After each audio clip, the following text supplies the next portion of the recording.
Welcome to the Real News Network. I'm Paul Jay, and we're in Santa Clara, California. Now joining us to talk about the WikiLeaks and his latest thinking on this issue is someone who knows a lot about leaking, Daniel Ellsberg. Daniel was a former State and Defense Department official who was prosecuted for releasing the Pentagon Papers. So Daniel, what's your latest thinking on what's the WikiLeaks controversy? Every administration hates leaks that they haven't made themselves, that haven't actually been authorized by their own high officials, which is the greater part of leaks. Nearly all leaks to the newspapers, so-called, are actually authorized by a boss or even by the highest officials. So unauthorized disclosures that are truly unauthorized, real leaks, are very much a minority of what we see in the newspapers of classified information or scoops or leaks, backgrounders, and whatever. Every administration really would like to close all of those off. And when they talk about there being too many leaks, they mean too many of the kind we didn't want, that we didn't make. And that's what WikiLeaks represents. So they would like to close down WikiLeaks as a channel for information about what they're doing. What WikiLeaks is doing, and will do more of, has set quite a precedent. And it really shakes at the very core a whole fabric or structure based on the ability of governments, and particularly the US government, to keep its secrets. So it can't let this go. It does it not, from its view of maintaining control of information, have to really punish or undo this precedent? Well, most countries in the world could very straightforwardly prosecute Julian Assange, just as they are prosecuting Bradley Manning, who's military, and who is subject to military law, by the way. The US is disadvantaged from the point of view of most dictators in the world because we don't have an Official Secrets Act like Britain's that criminalizes any and all disclosure of classified information. We have some very narrowly defined Official Secrets Act that prescribe giving out, for example, nuclear weapons data or communications intelligence or the identities of intelligence agents, covert agents like Valerie Plame, that was wrongly and unlawfully leaked, really, by the White House. But we don't have a law that makes it simply criminal to put out classified information, as most people assume we do. Nearly everyone assumes that, and most nations do have it. Now, the reason we don't is we have a First Amendment, and the idea of the First Amendment, with freedom of speech in the press, which other countries don't have in their constitution, by and large, the reason for it was precisely to assure a flow of information to the public through the newspapers and otherwise, and for citizens to be able to discuss that among themselves freely and expose it, resist it, and whatnot, about the shortcomings of government, about incompetence, about corruption, about wrongdoing, about aggressive war, as a matter of fact, like the war we waged in Iraq, against Iraq, which was a clear-cut crime against the peace, or about reckless policies or hopeless policies, like our war in Afghanistan right now, or like the war in Vietnam, which I was one of those who helped expose. That was the purpose of the First Amendment. Does this protect Bradley Manning?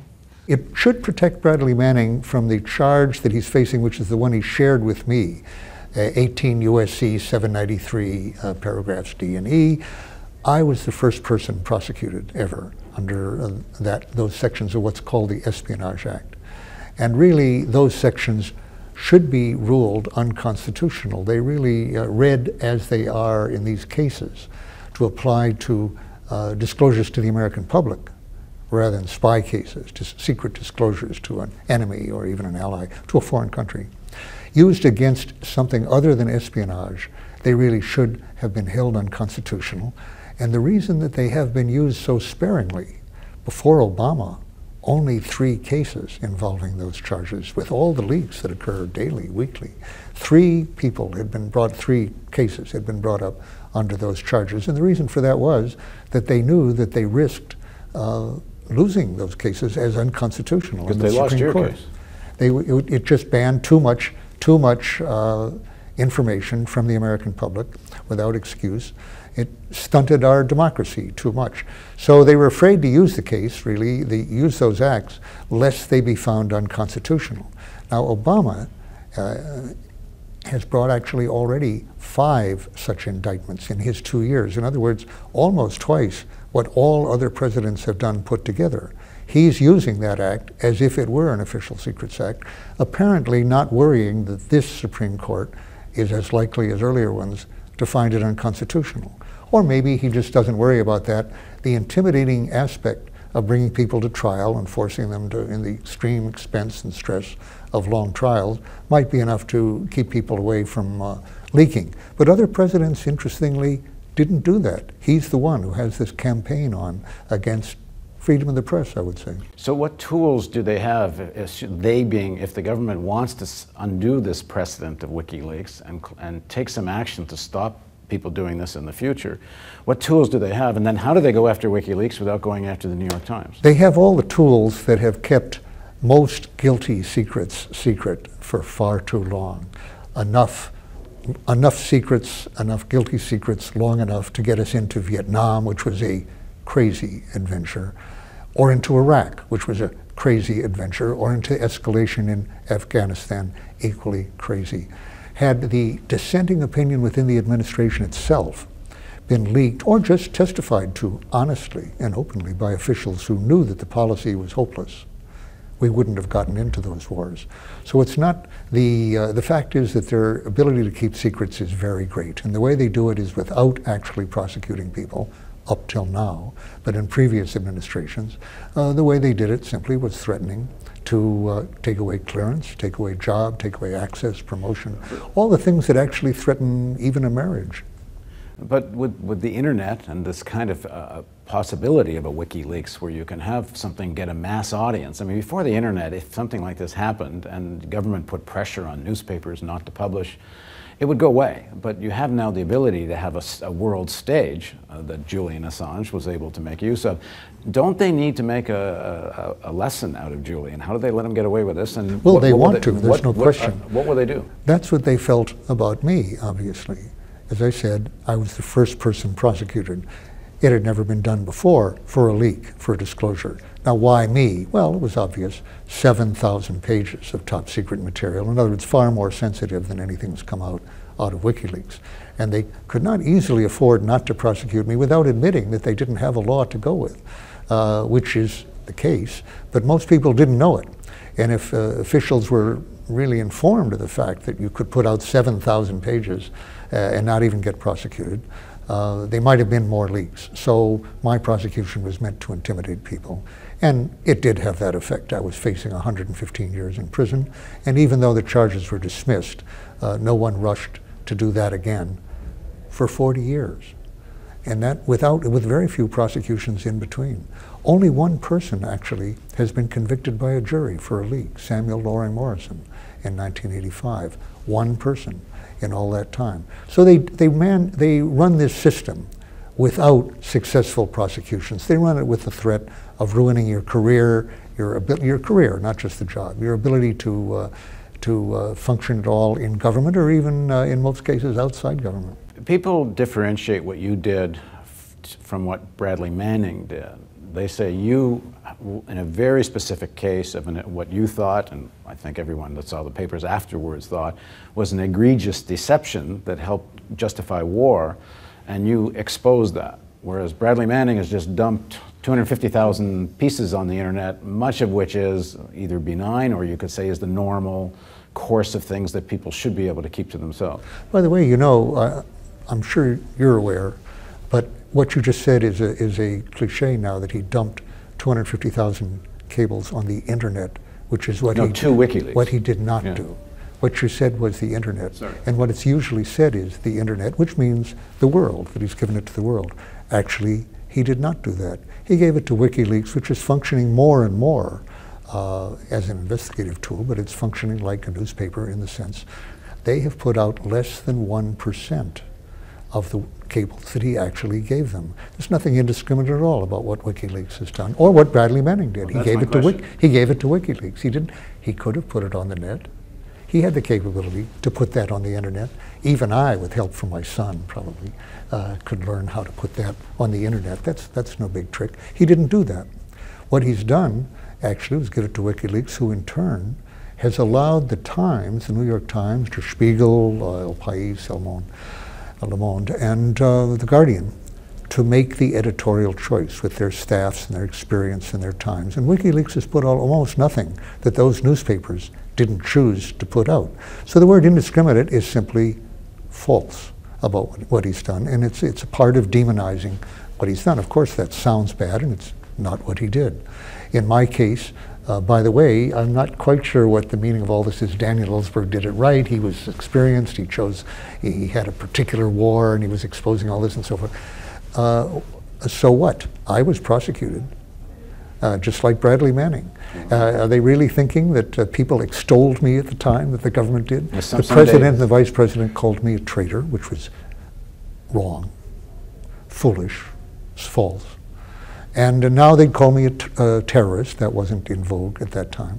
But I was called names as widely and by as high-level people as Bradley Manning or Assange. Governments, and not just American governments, governments don't appreciate losing control of information about what they're really doing and what they're really planning and thinking and what the cost and the risks may be. Explain to me how you won your case and what it means. I didn't win the case. What happened was that the charges were dismissed. This was all 40 years ago, so it's fresh in my mind, but not anyone else's.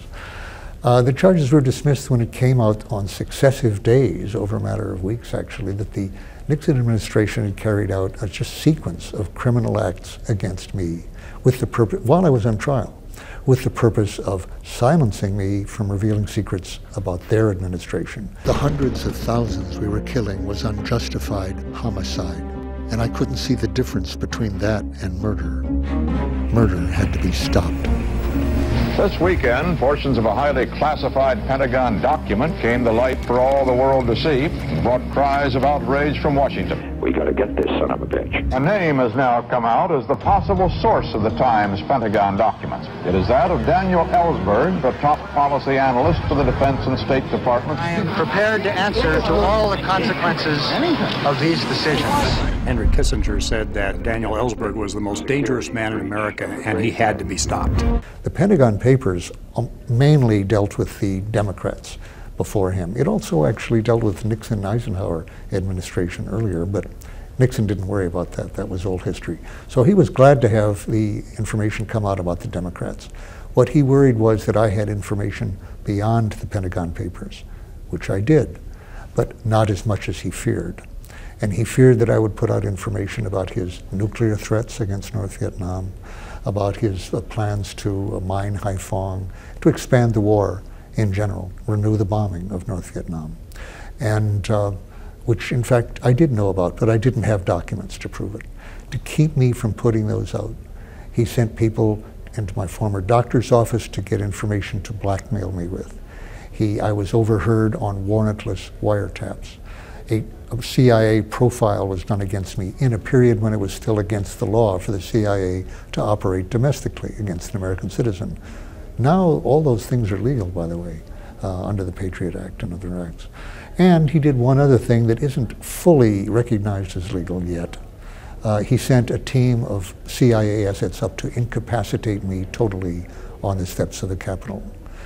I say yet because Obama has claimed the right to assassinate American citizens abroad, as it's come out, like Anwar al-Awlaki.